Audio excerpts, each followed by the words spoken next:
Well, I was very happy and I was excited that a director of Prakash Ji's caliber is calling me for something which he told me that I have a special appearance in this film. He said that I asked him, why are you calling me for this role? So he said the message that I want to give basically in the film, मेरे पूरे जो सारांश है जो मेरा, so that message I want to give through this character. I need a really someone who can really portray that. And he said that I thought of you, and I was like, wow, this is interesting. देखिए मुझे लगता है कि बहुत ज़्यादा you are absolutely right.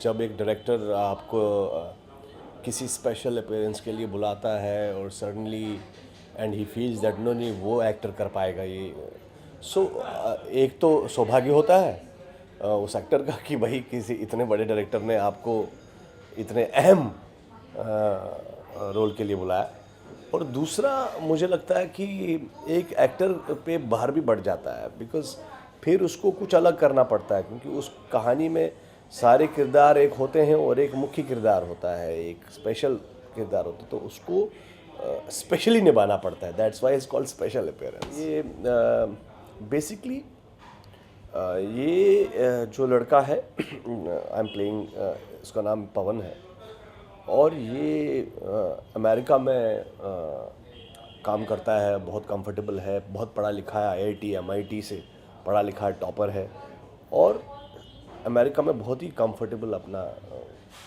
जीवन बिता रहा है. सडनली सब छोड़ छाड़ के ये इंडिया वापस आता है और अपने गांव, अपने देश के किसानों के लिए, उनके हित के लिए ये एक लड़ाई, एक जंग छेड़ देता है. क्योंकि पढ़ा लिखा है तो बंदूक तो उठाएगा नहीं, लाठी वाठी तो उठाएगा नहीं, तो ये एक एक्टिविस्ट का रोल करता है.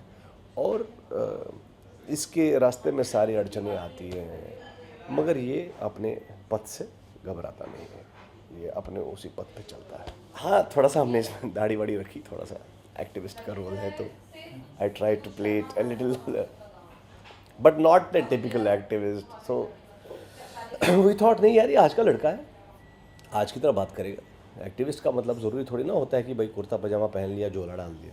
तो एक इंटरेस्टिंग वे से इसको निभाया है.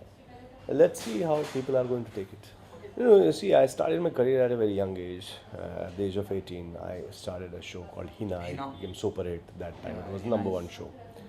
Then after that, Umesh Mehra launched me with Ye Mohabbat Hai. And then I did Nai Padosan with Nitin Manmohan.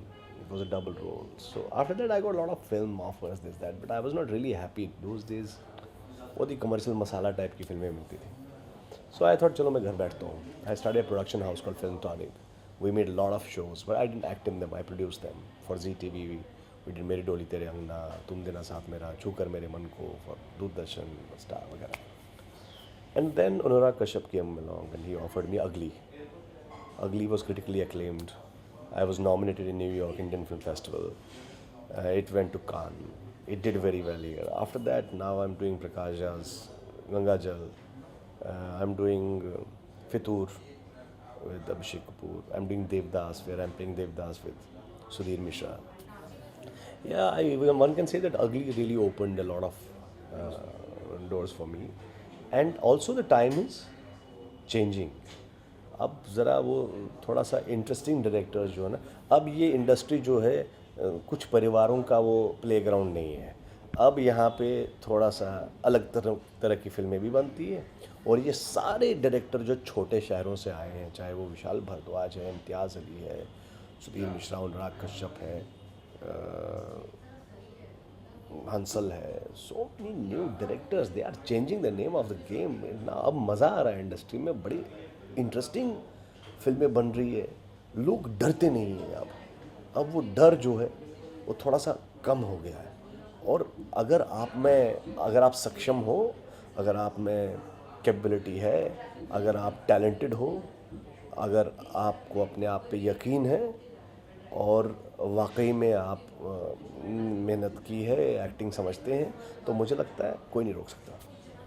Soni, Vishal Bhardwaj, so many and all these young talented directors, Ritesh Batra, ये लोग तो कुछ और ही लोग हैं यार। ये लोग सिनेमा, पता नहीं कौन सा कहाँ छोटे छोटे शहरों से आए हैं, इतने इतना रिसर्च करके आए हैं, इतना जानते हैं अपने आर्ट, अपने हुनर, अपने काम को। और ये फेयरलेस लोग हैं, डरते नहीं हैं, तो बनाते हैं, एक्सपेरिमेंट करते हैं, नया सिनेमा बनाते हैं। देखिए, हम हिंदुस्तान में सिनेमा की बात करते हैं, हम क्यों नहीं ईरान जैसी कंट्री में, छोटे से कंट्री में, वो लोग ऑस्कर भी ले गए हैं, वो लोग पाम डोर भी ले गए हैं कान में, वो लोग सारे अवार्ड ले गए हैं। इंडिया में आज तक कभी कान फिल्म फेस्टिवल में हम लोग जाते हैं, डायरेक्टर्स फोर्टनाइट में इधर उधर कहीं इधर उधर जाते हैं, हम लोग कंपटीशन में गए ही नहीं आज तक। क्यों? क्योंकि डरपोक लोग हैं इस कंट्री में। डायरेक्टर्स बहुत डरते हैं, मसाला फिल्में बना बार बार वही फिल्में रिपीट करते रहते हैं। और अगर बनाते भी हैं कोई ऑफ बीट फिल्म, तो तब भी थोड़े डरते हैं कि थोड़ा सा कमर्शियल एंगल लाओ यार, कोई नहीं। तो हम लोग सेपरेशन बना ही नहीं पाते। हम लोग ऐसी फिल्में, ईरानी फिल्में, हम लोग माजिदी फिल्में बना ही नहीं पाते यहाँ। मगर अब मुझे लगता है कि अब खुल रहा है वो मामला। अब ये थोड़े फेयरलेस लोग आए हैं, अब आप देखिएगा आने वाले 2-3 साल में और कमाल हो जाएगा।